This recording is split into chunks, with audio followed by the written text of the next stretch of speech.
The only thing better than buying low and selling high is buying low and selling high and being in control of the entire process yourself. Hello and welcome to the Durham Talents channel. My name is Jesse Durham. This will be another installment in our quote series where we discuss the saying of buy low and sell high. When looking at this saying through an infinite banking lens, the idea that comes to my mind right away is of timing. Sure, it makes sense, and that's a perennial saying, no doubt, to buy low and then sell high. But that means we must inherently talk about timing as well. And I know that when I discuss real estate, let's say with folks, location is mentioned so very often. I believe we're all probably aware of that aspect when considering real estate, location being so very important, perhaps the most important thing.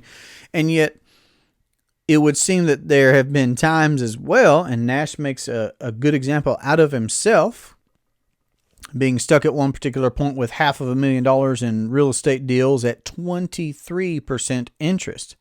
And that wasn't because he had necessarily chosen a poor piece of real estate to do business with or have as an investment, but rather the timing of the market, which he could not control and which I cannot control, you cannot control, meant that there was 23% interest at that time on that property. So when considering buy low and sell high, I'm not making any endorsements or suggestions on what you should do for investing. I would promote the idea that you can become your own banker, even in your investing. So sure, buy low when it makes sense for you to be able to buy low and sell high. But the idea of the golden rule, for example, he who has the gold makes the rules. Nash would say that if you are well capitalized with capital that you can access that is liquid, opportunities will hunt you down. So for sure, if you see an opportunity to buy low and there you are well capitalized, beautiful. It doesn't do you any good to see the best of opportunities if you're not capitalized. So for sure, it makes sense to proactively capitalize because the banking function takes place regardless, even on investments.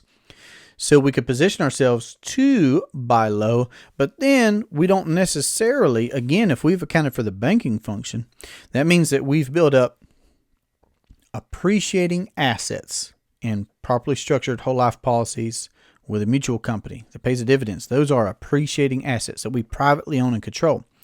And we can leverage the capital from those assets to procure investments for ourselves, if that's what we choose to do.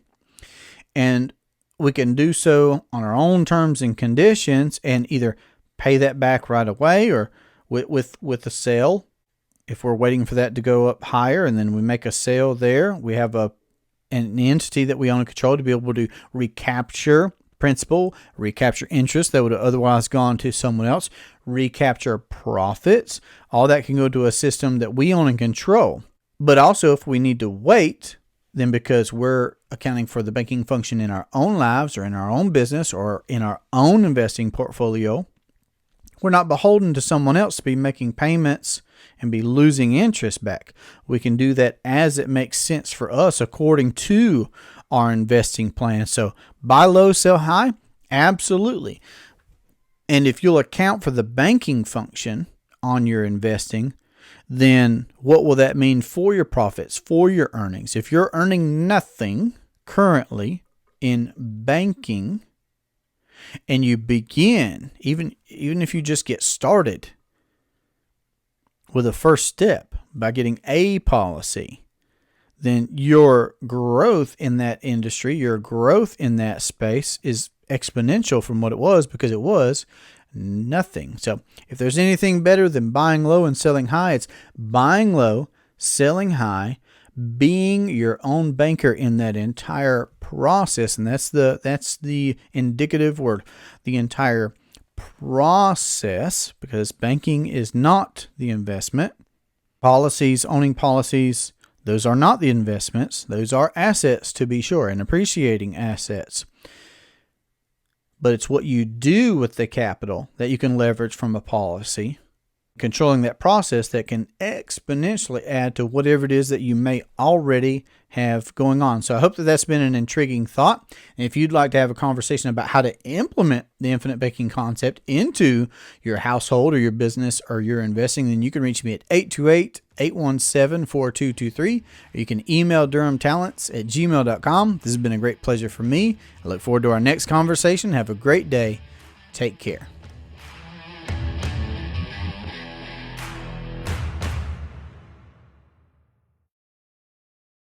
Buy low and sell high.